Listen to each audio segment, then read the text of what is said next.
Sir? Yes, sir. Would anybody care for some water? Some drink? Everybody okay? Trying to get them dialed in on one spot. That's all I got. It's working for us. Catch some decent fish for lunch. You know what? Go back out. Drop my trolling motor. That brand new trolling motor. Push. Goes to the right. Push the heel. Cable breaks. Got no trolling motor. It's windy, but it ain't bad. Bad enough. I can't run it by hand. And be with beginners. So I said, I'll tell you what. I'm gonna throw a buoy. We'll go up there and the point, arm go down.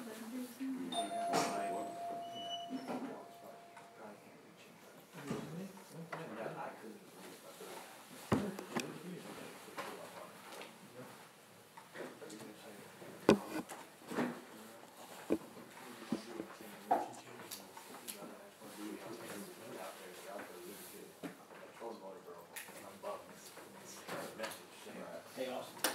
So, yeah, I'm gonna need you to sit right now. I'm gonna need you to sit right here. And you're gonna ask me all my questions. I'm gonna be here. Come on, sit down. Or here. Sit down. Yeah, when I ask all my questions, just look at both of them and tell me what you ask for them. I'll ask you. I'll cue you. All right, Mr. Ronnie, we're ready. If you want to get us started, yeah. I'm gonna go put this full suit on in the back and you just introduce me. Yeah, let's go ahead. Go ahead. You need a couple minutes? I'll give you a couple minutes. Oh, we're good. We're ready. Okay, all right. Okay, we're going to start on the appointed time, even a couple of minutes early. We've got a great turnout tonight. I'm Ronnie. I'm blessed to have a couple of things here tonight. We've got a couple of out-of-staters. Colorado, correct? At least two from Colorado. Anybody from out of state? We got a few youth here that we're always glad to have young people here to get started in fishing. And even more blessed to have one of our partners here. Ted Parrish is here. So we got a great turnout tonight. And we got three great guides that are going to be speaking to you. We got the original Billy Lawson, who kind of helped get this going. He's coming. Wait a minute, he comes. Where did he go? He's in full dress. Michael McFarland and a new friend tonight, Austin Fowler, is going to speak to us. And look who's here. Here's Billy Lawson in disguise. He's wearing a brand new Limit Gore-Tex all-weather suit that I'm going to let him talk to you about. But thanks for coming. Feel free to ask questions. I'm going to turn it over to Billy. Thanks, sir. Okay, thank you, Billy. How you guys doing tonight? I thought it was Sasquatch coming. Y'all like my new digs here? Huh? That's pretty good. Even makes Fat Boy look good. That's right. What's that, 5X? Huh? Yeah. It's quadruple, triple, double X. Don't you worry about that, fella. I got one for you. Yeah. So this is our brand new Limit all-weather, foul-weather Gore-Tex. Man, this thing is as good as anything out there. Promise you that. The price point on it, hey, it's high. It's a high-quality suit. It's a $600 suit. But if you guys know rain suits, all-weather suits, when you get a top end one, they get as high as $1,200 plus dollars, and I'll put this up against anything out there. So check him out. He's got some out here. He's got a ton in the back. If you guys are looking for some foul weather gear, we're getting that cold time of year. This is phenomenal and one of the best values you can get. It's kind of like, they got those rods out there, top end rods for really good value. This is the same type of deal. Top end suit for really good value. That's kind of how Limit Fishing does their stuff. So, all right. That being said, the weather ain't that foul in here, so get rid of this. And you didn't tell them about what happens when you have to shoot one of those when it gets foul. Oh, that's just called a heater. That's the heater for cold weather. Sonic heater inside. That's right. Well, hey, it's fall, guys, and the fishing's been really good. I mean, really good. Unless you're on the wrong side of one of these fronts. And when you get on the wrong side of one of these fronts, it gets really hard. It gets tough. The bite gets slow, and that does happen. This week's been kind of weird because we've had front after front after front, so there hasn't really been too much post-frontal after every one because there's always another one coming right behind it to kind of get them going again. But the week before last, we did have a front where there was a day or two after that where it was just flat tough. So what I'm going to talk to you guys about tonight, hey, when it's fall and there's a front coming in and you're on the front side of it and the south wind's blowing, we can all catch them pretty good on those days, right? So we're going to talk about those days after the cold front. How do you save that day? How do you get bites on those days when nobody's getting bites? You guys know me, I fish a lot of shallow grass. No. Huh? What? No. Hey, and you might have seen me and this guy doing a little bit of this on a tough day. He's actually on camera this week, but They're rough. On those days, if you want to fish shallow grass, what you got to do, if you can find those expansive grass flats, find your outside creek channel bends and go really, really methodically with a wacky rig chirpworm. That is a good way to get some bites and get some quality bites, because those better fish on that grass will condense into those outside bends and those deeper areas of that grass flat. And so you can really pick those apart really slow, and you can catch a lot of good fish on days when you normally wouldn't catch anything. But what we're going to talk about tonight, moreover, is probably going to shock you, because I'm going to talk about fishing deep. Huh? Deep grass? Like 3 No, foot? no grass. 3 foot? No, not 3 foot, like 23 foot. 78. In Lake Fork in the fall, every time we get the water in the 60s, and these guys can back me up, these fish will stack up offshore. If you get on the right spots, there will be some of the most massive schools of bass you've ever seen in your life out there. And on those tough days, those offshore fish are much less affected than those shallow fish. Those shallow fish, you can still catch them by doing what I just said, but boy, it gets tough, and you got to really grind them out. Whereas these offshore fish, they don't feel the effects of those weather changes quite as much. Their water is more stable the deeper they get. That water temperature doesn't change as much. The wind current doesn't affect it as much. It's just more stable water down there, and it's not as prone to drastic shifts in the water conditions.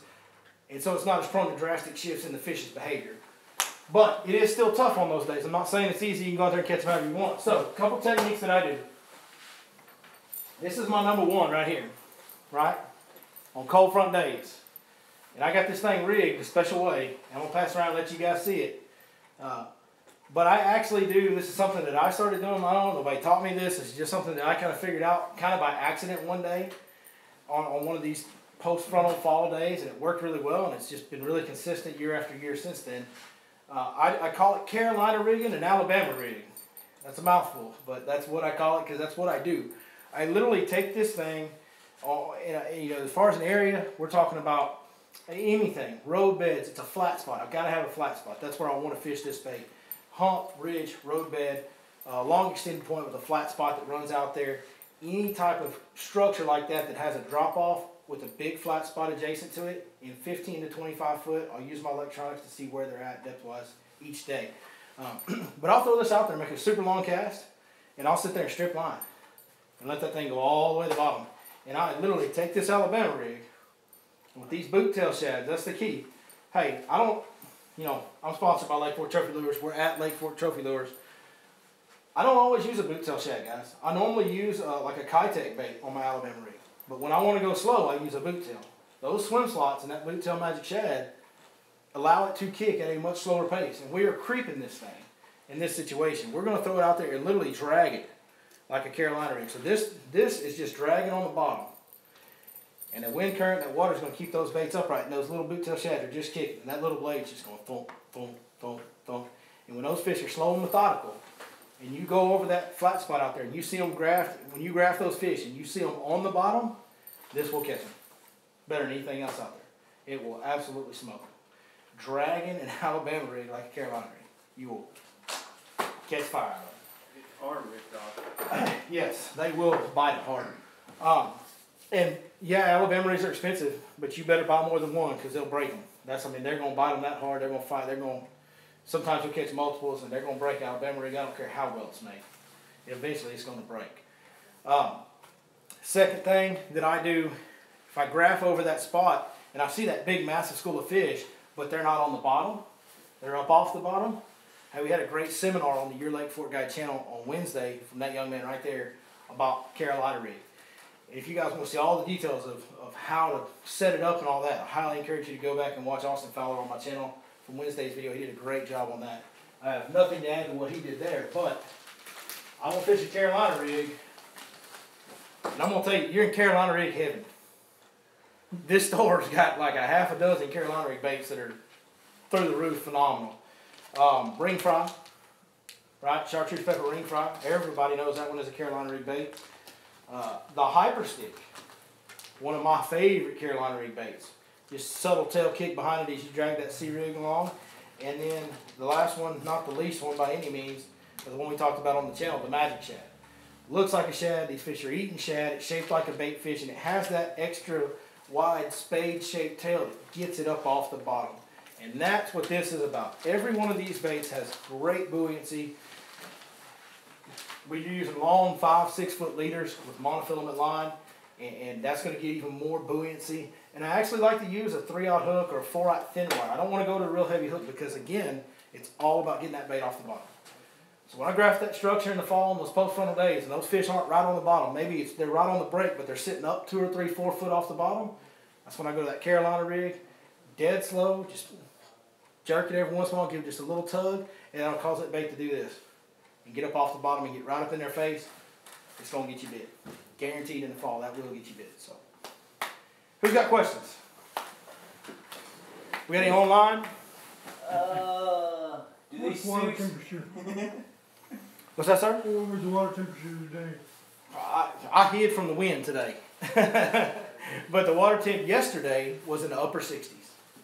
Right, just around 70, 68, 69. Do these suits only come in 5X like yours? From Kevin Sharp.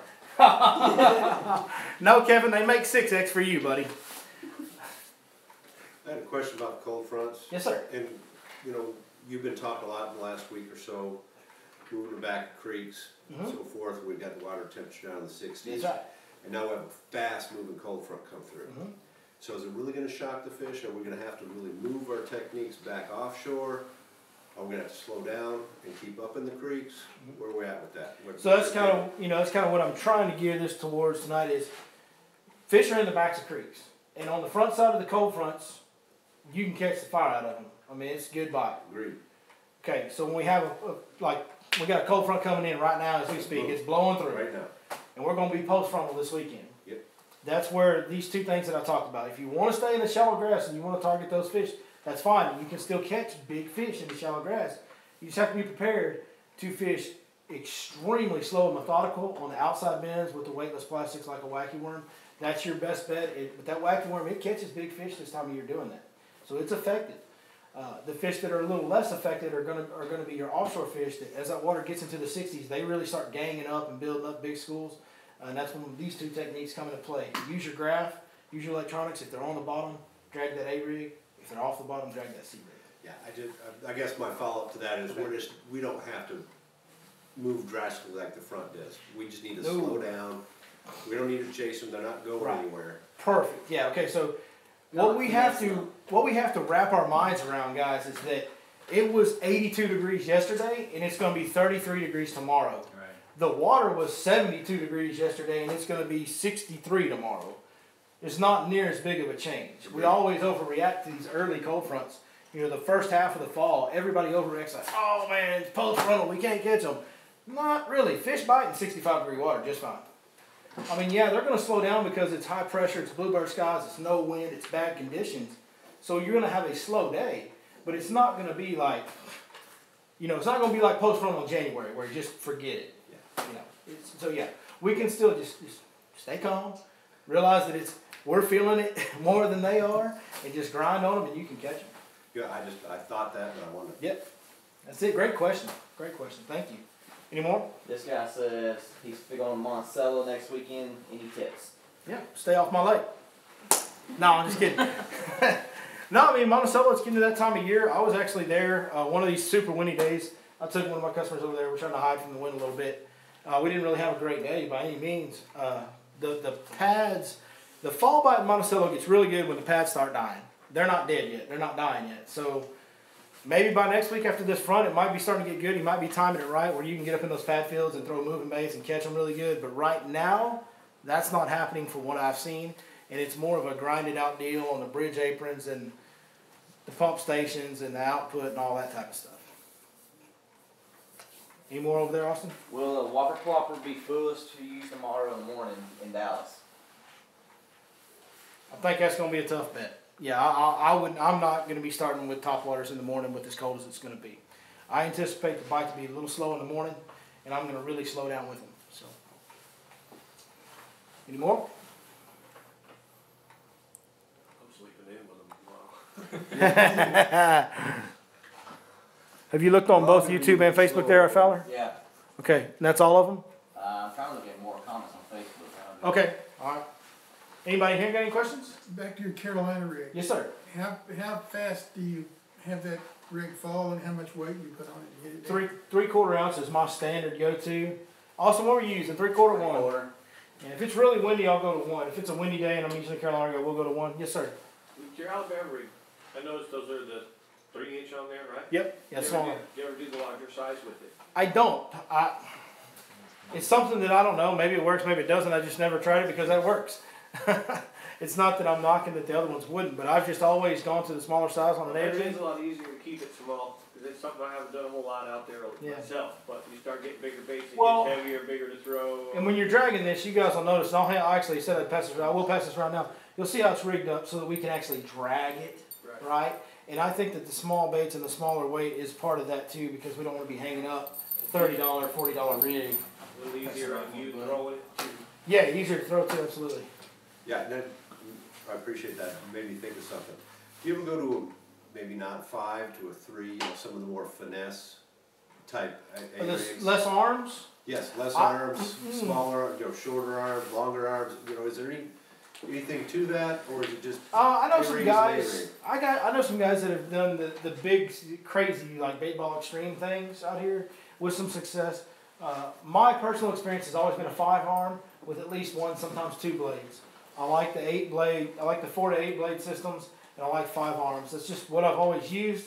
And again, when it's the time of year that I feel like it's an Alabama rig is the right bite, it always works so well that I haven't experimented much because it really works. I'm really happy with what I've thrown. So no, I've never really experimented much outside of that setup you see right there. I will throw the 8-blade rig from Hog Farmer a lot, especially in the wintertime. When you got a lot of those shad that were born in the spring are starting to get about that big. I'll throw that 8-bladed rig because that blade looks exactly like a bunch of the shad that we have big balls of.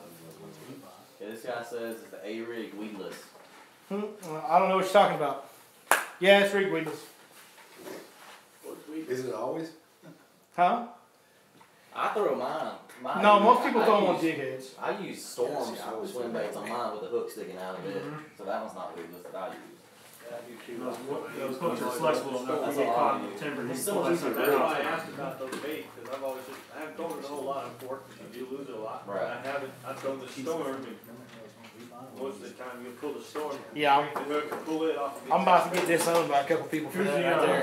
who's the maker of that Alabama Yeah. rig? Yeah. That is Mr. Brian Jackson. He actually is from here. Okay. They got them hanging on the shelf out there. That's the other thing, guys. This whole rig right here, everything you see, everything you're looking at can be bought right out there. Exactly how it sits. The boot tail magic shad, these swim bait hooks, this rig is all sitting on that front aisle right there. So Why not put the center hardtail swim bait, I'm sorry. like fork lured hardtail? That's not Lake Point, yeah. Hardtail swim bait? Hardtails are Camelot. Oh, okay. Sorry. That's the reason. There you go. All right, any more questions? This guy says, you ever drop shot in the grass? I'll answer that question. Yeah, Austin's going to be actually talking about the drop shot. That is a perfect segue. Hey, thank you guys for listening to me. I'm going to bring up Mr. Fowler now. Austin, come on up here with me, bud. Guys, this is Austin Fowler. You guys have maybe seen him on the channel. He's been on a couple times. He's a very good friend of mine. He's a second-generation guide. His dad has guided here for a long time. And Austin's, how long have you been guiding now? Since March. Full time. Full time since March. I've done my first trip when I was 18. Pretty accomplished collegiate angler. Grew up fishing the lake, obviously with his dad being a guide. He did really well in college, and now he's guiding. And I've had him out a couple times, and we always have a good time. And if you guys saw the episode with him and his dad back in the summer, that was pretty insane. The That's way pretty fun. that whole, if you saw that video, it's good because that whole video was filmed in 30 minutes. I must say it was less than that. Yeah, 30 minutes. The whole video was done. So, all right. Austin knows how to catch him. He's a nice guy, so y'all harass the crap out of him. First time. First Well, like I time said, my name is Austin Fowler. I have been guiding on Fort full time. This is my first year. Like I said, my dad was a guide for 15 years or so, and he's kind of gotten out of it now and passed the reins on to me. And so I've been doing my own thing now. But I did my first trip actually right out of high school for him. I actually met this guy at the restaurant one day, and he wanted to go fishing, and we were on some fish, and so I took him fishing, and then bam, I've been a guide since.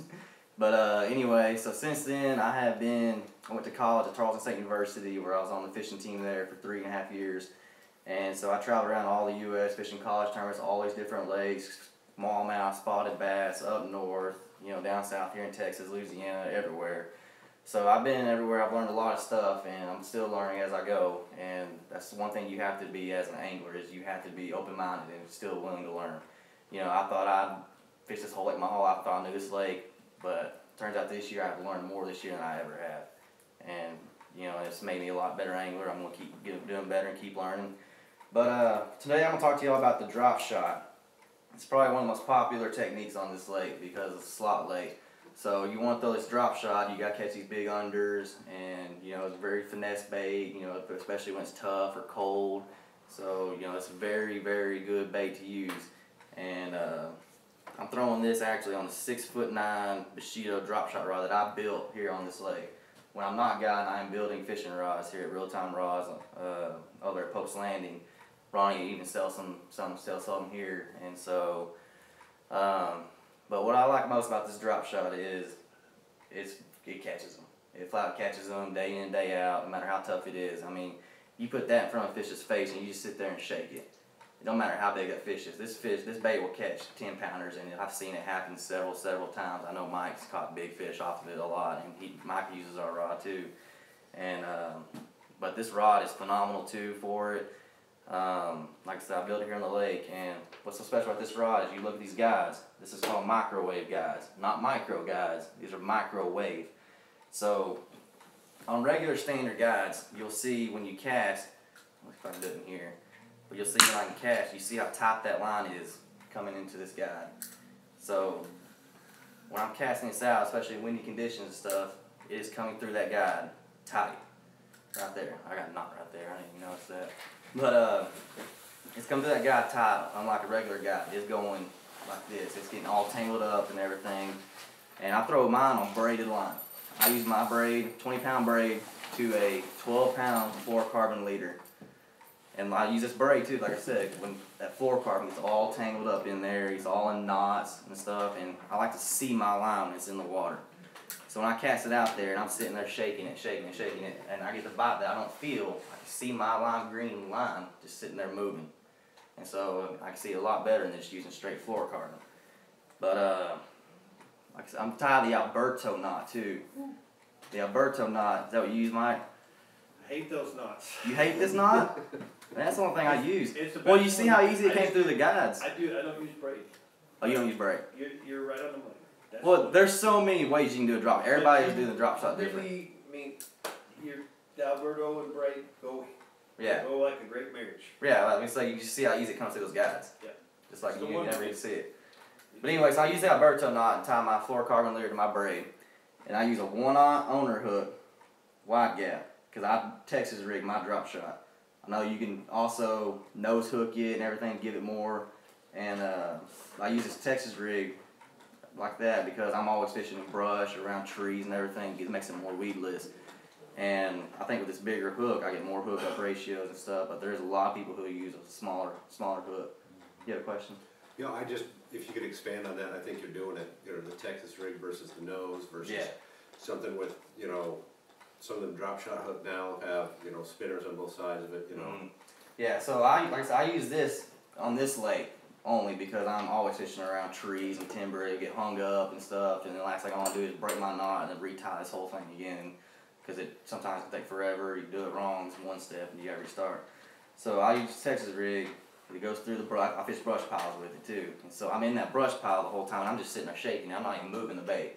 So I'm sitting there shaking it, working up and down, and it's going in and out of these limbs and stuff. And so whereas a nose hook, where if you leave the hook barely sticking out, it's going to stick in that tree. Now, where I had been in Georgia with Clearwater Lake, I've used 6-pound tests, and like a small hook fishing for spotted bass, I've used a nose hook there. But I wasn't fishing brush piles there, and the spotted bass are more finicky and stuff, and so I had to finesse them more than I would to fish here. Now, I am throwing, my number one bait that I'm throwing normally is a Talon trick worm red bug. I like this bait great in the summertime, but when sometimes it can get a little cloudy or a real sunny day, I'll switch to a watermelon red. I'll dip the tail. Those are my two colors, the only colors I'll use basically on my drop shot. And that's the same thing with my weight. Throwing a 3/16 ounce teardrop weight, because the same thing with brush piles. It's going in and out of the brush piles really easy instead of a ball where it's going to get hung up in the tree. That was my next question. Yep. Yeah. So it's kind of like when I was fishing rocks too in Minnesota, fishing rocks there, I'd use the ball weight there because that ball weight's bigger and won't fit in between those rocks and get hung up too. When you dip your tail on the watermelon, how much of the tail do you dip? Just barely the tip. Just a little bit? Just the tip. Just a little bit. Just a little bit. Just because when I'm shaking it in the water, it looks like it gives it more action You too. don't do like, you know, a big section of it, you just do. No, I'm doing just the tip of the tail. I'm barely dipping it. And so, like I said, when I'm sitting there shaking and that chartreuse color in that tail is just sitting there and it just looks amazing. It's just amazing. But, trying to think, what else? You got any more questions or anything about where to throw it? Anything on Somebody the says it looks like you like a short lead. I'm sorry. You're fine. Yeah, so my leader. I like my longer leader because I mean, like, same thing when you're seeing fish on the graph and it's just spinning off the bottom too. So my bait, you know, typically you go that far off the bottom, and I think it gives it more action too, versus with a shorter leader and with my longer leader and my drop shot too. I think it just goes in and out and everything so much easier and gives it action. Yeah, can I ask a follow-up to that? So, braid leader to hook, how far, what do you usually do to that? Typically, I've had this tied on for a while, but typically when I tie my leader to my braid, I'm spooling it all the way up until it gets to the reel So inside. rod length. Right, rod length, yes. But there is some people who will just do this much, and I don't do that just because I don't want my braid. You know, the more fluorocarbon you have, the more invisible it is. So I think you get more bites too. And a lot of people talk to me, like I said, there's so much stuff you can do for drop shots. Like I said, Mike can drop shot completely different than I do. And it can be successful one day, successful it won't. Same thing with me. But this is just typically what works best for me, and everybody has their own style, way of doing it. But like I said, 12 pounds is about what I use on this lake. I'll go to 10 sometimes, but it gets real scary, you know, fishing these trees. You don't want to break your line and stuff, but you know, you don't want to go to a 20-pound line because you're not going to get that many bites. If I may interrupt just real quick for the sake of, some of you have watched some of these other seminars, what he's doing now is the proper technique for forward. I did a seminar about drop shotting, you may have seen that, I don't want you to get confused with that. I was talking more to the high school kids, targeting those underfish. You really weren't fishing for us. You were looking for nothing but small ones. Right. Austin is right on the money, and he's obviously even shown enough in this that he's been on the other side, so he knows hook and everything. He's giving the proper technique for lake forward. Right. No fancy buts about it. Right. Austin, do you fish the drop shot grass ever? Like your grass? No. No. No, I don't really throw in grass that much. But I will throw it shallow, depending on what the bank is. But like the grass you fish, hydrilla, no, I don't throw it in that. Yeah, It'll get an amp drop shot weight. right. So you'll be reeling too much grass and stuff for this light line and light rod and being hung up in the grass a lot. But I will throw it shallow. I just really appreciate that he calls it my grass. Yeah, that's Billy's grass. What's that, buddy? You got your own lake in the Right. That's why I laughed so hard. Let's say me and Billy went to Lake Holbrook the other day, and last week, 2 weeks ago, whenever it was, and we still found Billy grass. Really great. Holbrook has no grass. I found one. Yeah. Now next week when I'm taking people back and I go look at all that stuff, they're like, what is that? That's Billy That's grass. grass. Billy We grass. got a new name for Four the grass. types. There's four But no, types of I will grass. throw it shallow around docks, just on this bare bank and everything. Like I said, I am totally 100% confident this does catch big fish. Everybody will swear up and down, you know, this is a fairy wand, you know, only catch small fish. Not at all. I've seen it happen. I know it happens. You know, like I said, I built these rods just a testament of them coming in. It's like all the big fish they caught on it. It's just incredible. But any more questions? Yeah. Why use a spinning rod instead of a bait caster? I like one to use. Yeah, Besides exactly. that. It's a lot of fun, but I am more accurate. I don't think I've ever used a bait caster. I think I've tried it and I was like, nope. But I mean, for me, I can hit Mike right here in the leg with it. I'm more accurate with it, and I I'm right slow there with down. you. I slow down a lot more. Yep. Because the very key part of this is just letting it sit there. And like I said, I've had clients too, and you know, they'll be working way too fast and stuff. I was like, just throw it out there and don't even do anything. Just let it sit there because it's sitting there. It's just sitting there doing this. If I'm sitting there just shaking it, I feel like I'm a lot more calm and I'm a lot slower and I'm finessing a lot more with this with this spinning rod. Especially if you're using lighter line too, and a bait caster, windy days and stuff, last thing you want to do is backlash and pick all that stuff out too. And so, I don't even know if you ever heard of anybody doing braid to fluoro on a bait caster? I do on fork a little, because I'll run a 12 pound, or I'll run, if I do run, I'll run on some of my clients, put 20 pound, 20 to 12. Yeah. But a lot of times, honestly, still even, drop shotting is really meant to just be dry. Right. And I do that sometimes too. Flipped or anything, we cast it, we fish it a lot of different ways, but the creation in Japan 20 something years ago was to drop. And a spinning rod is going to drop way better than a bait caster. I just didn't know if there was anything beyond the obvious, so. Not really. There's some bubble shotting that I do again because of fork. Yeah, and some people do. Texas drop shot. Some people do. They'll They'll prefer casting. We do sell a lot of casting drop shot rods, but it's 9 to 1. Spinning rod. We can't keep these things built long enough. Fair enough. It's there's a few times that I'll drop shot some of the bigger bass when they're really high in the trees, and I just get right on them and drop. But then I call double shot, and I'm using much bigger bait. I'm using 16 pound test.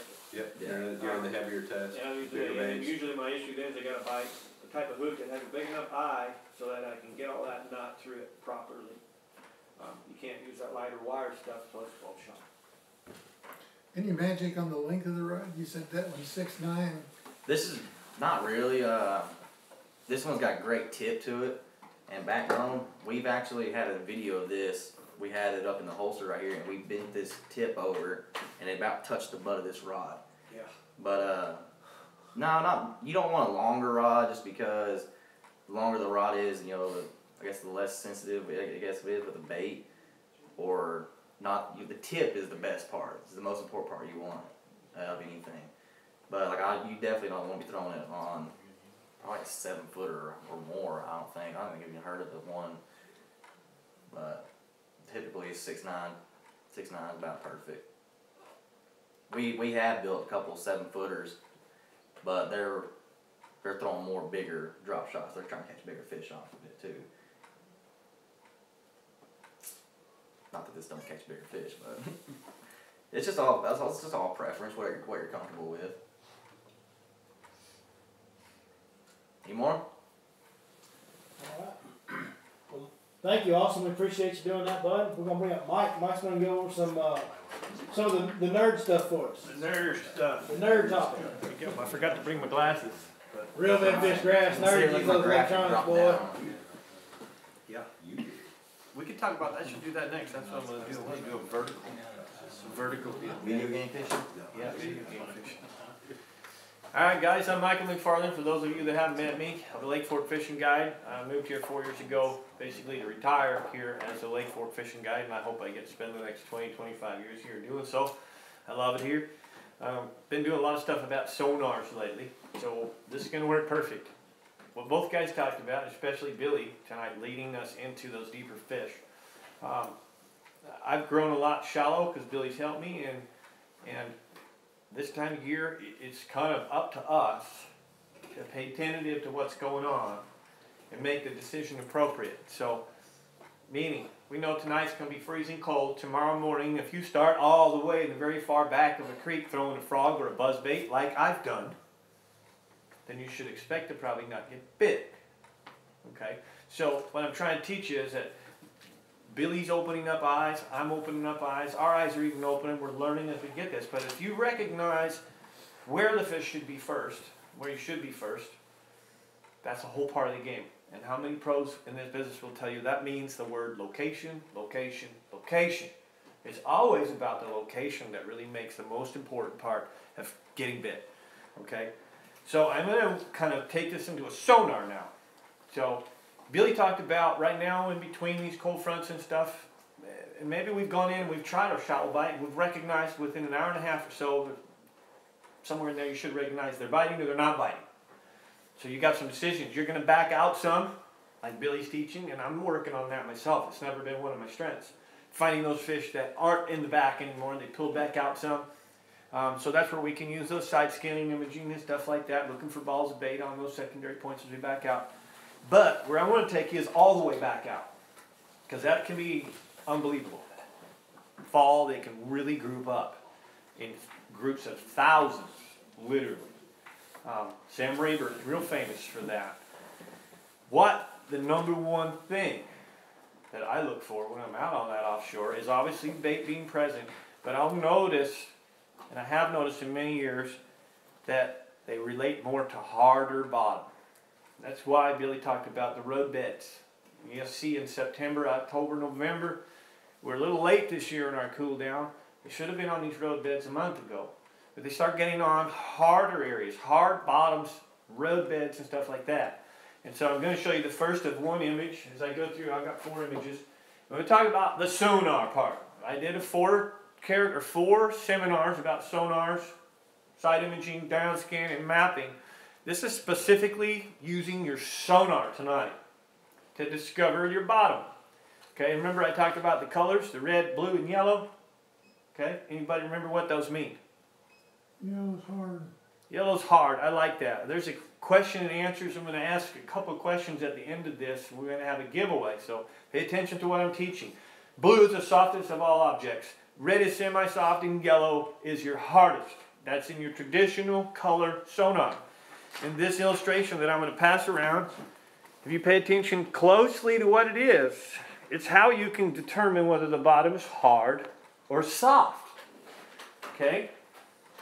It also can be how you find shell beds. How many of you guys know about shell beds in Lake Fork? Okay? So in this image, this is just a good illustration for you to distinguish what a soft bottom or a hard bottom looks like. And this is that transition that you would find out there when you're graphing and looking around. And when you see that transitioning, that's the area that potentially you should end up finding the bait and the bass at some point. Okay? Provided you're in the right areas. So you go back into Mustang. You get back to the bridge. Well, where back in here, Dad, do we want to be? There's still a lot of water back in there. The fish are going to use that coming and going as a certain way too. They're going to use a harder part of that area in the wintertime. So this illustration, as you pass it around, look closely at it. Try and familiarize yourself what it looks like, what a hard bottom looks like, and what a soft bottom looks like, or softer bottom. Okay? I got a second image that's very similar, and it's got a little bit of down scan image. So you can see that even the down scan will show you the softness of the bottom. Okay?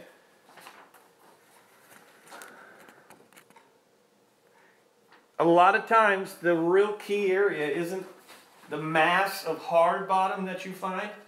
It's that transitional edge. Okay? It's just that edge, and maybe the edge of the road, or maybe an edge of some red clay down deep. And they're going to relate to that hard edge. Okay? So again, I talked a long time ago about spots within the spots. This is a great time to find a spot within a spot. That means the hard area. You got a big hump. You're out there graphing a hump. Not all that hump's going to be the same. There might be a certain side of it that has a harder contour or a harder bottom contour, and that's where those fish will definitely relate to more as we get colder and colder especially. Okay? Any questions so far? I'll make a testament to that too, that it also applies shallow and not talking about Lake Fork at Sure. all. Sure. I've been at Fort Gibson and Grand Lake in Oklahoma. Where my pattern was there that week we were there was the big boulders right here going down the bank, boulder, pea gravel. Just right there. So you could see the transitional difference. I'm glad you said that, because as anybody that knows me, I'm getting better at my shallow water techniques. And that's in straight lieu of Billy helping me, opening my eyes up and being an open book and teaching, and I'm growing. And I'm going to talk about shallow. It's the first time ever. I'm going to talk about finding bottom contour in shallow water, even 3 and 4 feet. We're getting to that in just a minute. It's pretty cool. Before you keep going, can I ask a question? Yes, absolutely. Please do. So what we're looking at really is the overall, not just the top. Right? Correct. I'm glad somebody brought that. I hadn't got to it yet. Do you see the double echo? Yes. Okay, there's a double echo in that picture. The double echo on the left is real weak. Okay, if it was really soft bottom, like mud, there wouldn't even be a double echo. Okay? So the double echo tells me usually on fork 2, a double or triple echo. You'll see a third in there. I didn't show that tonight. I couldn't find it. Third echo is usually shell bed or quagga mussel bed. It's even more. It's very dense. It's usually, and it's a reflective echo. Third deal on there. And you're looking at some kind of a mussel bed or clam bed. But that's excellent. So you're looking at the whole thing. You're seeing those double echoes. Left on the weak on the left, right a little more dominant. I'm glad you brought that out. Pay attention close to that. Okay? So again, one more image. This isn't a hard bottom, soft bottom. Actually it is, and some of you should be able to point out where the softer area is due to the full color. You'll see here no echo, more purplish, and here the harder bottom. But also I wanted to just use this one to reiterate how important it is to find even rock or boulders. Lake Fork doesn't have a lot of rock or boulders, but again, this is just for teachings. You'll see some boulders here so you can understand what a boulder actually looks like. Okay? Make sure this goes all the way around the room. Everybody get a chance to see it. Now, let me see that one more time real quick. Everybody see this. Sometimes we might be looking for rock. You know, it's rare on Fork. There's rare to find rock, and it's really rare that they use it a lot. But I'm just still open book teaching. I want to give you as much sonar information as I can. So its foundation is going to show up kind of the same way as the rock will. You're going to have that solid, and you're going to see the... You're going to see that yellow, see that solidity and the yellow in it? And no separation either. No black line separating. Mm-hmm. Okay? All right. So here comes my favorite part of this that I've been excited about. Is this is 3 foot of water. All right? And this is talking about some billy grass. All right? This is more like Sam Rayburn. Can we start a hashtag? Yeah, hashtag billy grass. No, the grass is grass and bass. I mean, come on, that's a fact. And the reason I brought this up is I put this in an article this month. I put it in the Fish News and everything. But I really opened my eyes up, and I haven't even done what I'm going to teach. I actually haven't. But it's exactly what you would do. All right, it's exactly what I would do anyways, and I believe it's the best way to approach it. Lake Fork doesn't have a lot of big grass flats. It has a lot of flats, has a lot of grass. But places like Sam Rayburn, Toledo Bend, you can get huge grass flats, and they're shallow, 3, 4, 5 feet deep. And you're saying, man, this all looks the same. It's a needle in a haystack. How do I break this down? You can't fish all the grass. You don't got enough time. And the obvious is what you can see, you know, pockets, drains, little things and stuff like that. Believe it or not, I found this online, and even in shallow water, I can still look for hard bottom, soft bottom. All right? So we know that certain types of grass, like lily pads, will grow where there's hard bottom. So if you're on Fork and you see the grass transition from alligator grass into some duckweed into some lily pads, you know where the lily pads is probably harder than where the alligator grass was. So you already had your transitioning right there. It's obvious. You see the grass is growing different. But what if it's all the same?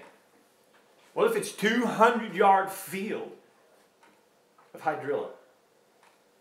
And it's 4 or 5 foot, and it's everywhere. But what you're going to do is you're going to make some kind of a pattern of going through that field with your graph.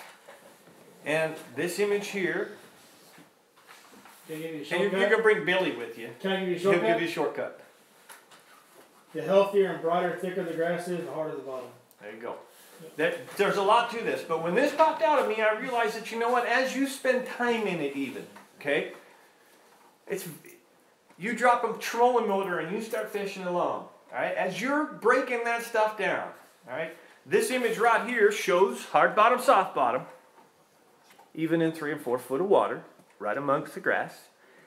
And then, oddly enough, when I saw this image, it hit me that in those hard bottom areas is where most of that grass is going to grow less, and that's going to be my pockets, and that's going to be my little ditches. Or if I was to go out there and really look it all over and make a waypoint every time I saw one of these, I might find some similarities. Maybe some of them are just random waypoints, but all of a sudden I may realize I got a series of waypoints that makes a little hook and bend on this hard bottom, and now I've got an edge, and I've made my waypoints. I use the sonar to do so, and now I understand that whole field better. And once I know the field, now next month or next year, I run back there and I can tell a guy in there and go, no, we're going to follow this one. Why are we going to do that this one? Well, because there's a hard bottom ridge that we're following through this whole field of grass. So that sonar allowed me to go out there, pinpoint those areas, and I may make 10 waypoints. I may make 100 waypoints by the time I'm all done to really get a good idea of what that looks like. Yes, Mike is so spot on this. I have people ask me all the time when I'm teaching them how to, how do you find bass in these massive grass areas. There's 2 things. It's elevation change, which is your drains, your creek channel swings, and it's hard bottom. That's it. That's the only thing you have that will hold fish in those massive flat areas. So he is He's hitting the nail on the head. Yeah, I'm growing quickly. So here's your Sonar now. Sometimes, and like the obvious, and I shouldn't say it's obvious because it's still hard work. What I've seen so far with Billy, and I imagined as I thought all this through, I thought Billy's going to say to me, Mike, there's really not that big of mad grass on Fort to have to go that far in detail. We can usually break it down with some of the tips and tricks. You see the different colors, the different color of the green. But then it hit me, some of us fish elsewhere. What about Monticello? Sometimes it's got a ton of grass back there. All right, as you're tinker-tottering it through the day, start making yourself some pre-marks. It may not do you any good the day you're there. But by the time you spend some time back in there, all of a sudden you'll start saying, you'll have pre-marks. Go, hey, look at that. I'll be darned. The grass has been dying for the past 4 weeks, and look at there. It's clearing out right down that lane where I got my marks. You'll notice those hard bottom sections. So pass that around. There's your hard bottom, soft bottom. And again, you'll see double echo similarities, even in the real shallow water. And I'll make a testament to that too, that Rayburn is this past April I was there fishing the BFL as co-angler, and then my boater was fishing the grass edge line, and on his graph, like I said, he had that whole line. Like you go through practice and you just go waypoint, waypoint, waypoint, waypoint, waypoint. Didn't waste no time. Didn't waste, yeah. So that way he knows when he come in there, he is throwing towards, look at his graph, throwing towards the edge line, and he ended up finishing like 7th place or something like that. Or even, I can just paint a picture. Maybe you've gone through a grass flat and you got 6 or 7 little marks with some pockets. And while you're out there tinkering around, at least you look down at your graph, oh, there's a pocket over there. You know, throw to that pocket. So preemptive thinking, I didn't know this, and it's going to suffice you for all your travel as well, because it does show all the contours. But that's a Lake Fork chip, right here exclusively at Lake Fork Tackle Lures. One last question for you, Mike. Yes, sir. Why am I getting a line every time I hit the trolling motor? I have tried to set it up like you talk about. Go into your head of your trolling motor, and you probably have a 3 amp fuse. Try and change it to a 5 amp fuse first, and it won't make any difference. You're not going to start a fire because you have a 3 or 5. If that 5 doesn't do it, what you probably have is somewhere inside your lines, you have something that's jumping. It's the hot's jumping into your transducer. A lot of times we'll take and precursor to running the lines on the trolling motor, we wrap them with black duct tape, so that you don't have anything transmitting between lines. I'm going to guess put a 5 amp fuse, it'll go away. If it's just when you hit the button, the 5 amp fuse will do that. Anybody? Any questions about tonight's stuff? Did anybody get anything out of that? Was that good? Very positive stuff. Okay, cool. Thank you. The transitions. Good, thank you. Sir, you doing good? You got any questions? Online anymore? We're good, but I want to bring back Billy and Austin because we're going to close out. We got a few giveaways tonight, and of course this is Billy's show, so we'll let Billy say goodbye to everybody. Thank you very much. I appreciate you. And McFarlandFishing.com. That's right. Yes, sir. Big falling out. All right, appreciate these guys coming up here. Hey, one other person had asked what the best time of the day to throw the Alabama rig. Best time of day, guys, is as soon as the sun gets up in the morning till through all day. In the depth, I've actually seen some fish up shallow at 8 to 10 feet on some of these hot spots, but mostly it's somewhere between 15 and 25, and it literally changes every day with the weather. It does, and those hard spots that I'm talking about, yeah, we're right where we throw it. I know what hard spot you're thinking of, and you know what hard spot I'm thinking of, an 8 to 10 foot. You know what I called him, doesn't he? Yep, he does. Well, hey guys, we really appreciate you coming out, being a part of this, helping us, tell your friends, help us build this community of, just helping each other, catch more fish, being open with information, and loving our fellow man, because that's what we do. That's what we want to represent. That's what we're about, and we're going to keep doing it, no matter what. So. And this kid right here, honestly, he may be new with only 1 year, but he's one of the best for his age. You won't believe the maturity, really. Class act right here. Did you want to do something for giveaways? I heard you talking about something earlier. I was thinking about it. I was going to have somebody answer a question if they get a question right. Far away. Let's drop shot right. This is extremely informal, so say it however you want to. Let's see. You almost got me to do that. You almost did it? I almost did. I almost booted it out. A while back, I talked about, since the sonar tonight, we're about color. Okay? You may not get this. It's okay if nobody does. But what's the color setting? What's the best color setting so you can get definition between that blue, red, and yellow? Anybody? It's a percentage. Anybody remember? I did it in the seminar. I'll give you A, B, or C, okay? 68% A, 70% B, or 74% C? It was 68 to 72. 68 What? to 72. I always said mine on Nailed it. 74. Nailed it right there. There you go, You can son. tweak, and I do tweak up and down. I might notice, like in real shallow water, I got to tweak backwards. But in my actual seminar, I said 68 to 72. This is precisely what I said. Exactly. Very good. Thank you. Yeah, I tweak it up. I've been on 80. I've been in some areas where I've been 80. Hey, other than that, we have one guy that was asking more questions than anybody. We always appreciate that. So, sir, there you go. We appreciate the participation. That's what we're here for. We want to answer questions. So we're really grateful for that. And then we've got a couple of junior anglers in here tonight. So I got one packet for you, sir. One packet for you, sir. And little man, I'm sorry, I missed you. I didn't even see you in there. Here, you can give that. You can keep it, or you can fight with your brother over there too. That's a free rig out. You get 2 wires. You get 2 wires. You get 2 wires. All right, yeah, y'all gotta split the wires up on that A rig. So we got you an A rig, got some Carolina rig plastics going out, got some Bootail Live Magic Sheds. It's a pretty good deal there, isn't it? Way good deal. Way good deal. This is Carolina rig heaven. Hey, I use a lot of Lake Fork Trophy lures. I use just about everything they make on a regular basis. I also use other products, and I tell you when I do so. But when it comes to a Carolina rig, boy, you ain't Carolina rig heaven in here. I'm telling you. And chartreuse pepper right now. That's the bite. That's the Yeah, color. always in the oh, 2 more. Hey, Yeah. wait a minute, Austin. Wait a minute, Austin. Here we go. Here, hand those out. Make him answer a question. Make him answer a question. Ask a question about drop shot. Something that you said. Who makes the best drop shot rod? You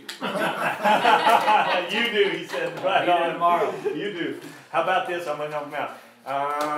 He talked about his weight. What weight does he use? 3/4. Teardrop. Well, she's technically right on the Carolina rig. Carolina rig. Okay, let me 3/4, recall. On the drop shot. On the drop shot. He uses. I'll say you own this. Give On it the to drop someone shot. else. I think he's got plenty. 3/16. 3/16. There it is. All Good right. job, brother. So, I got, Yes, sir. You got a question? yeah, we just moved to the area like a year ago, Uh-huh. and I just wanna tell y'all, thanks for what y'all do. Oh, yes, sir. Thank you. They've been here a few times, first time I've been here, but they watch y'all every week. Awesome.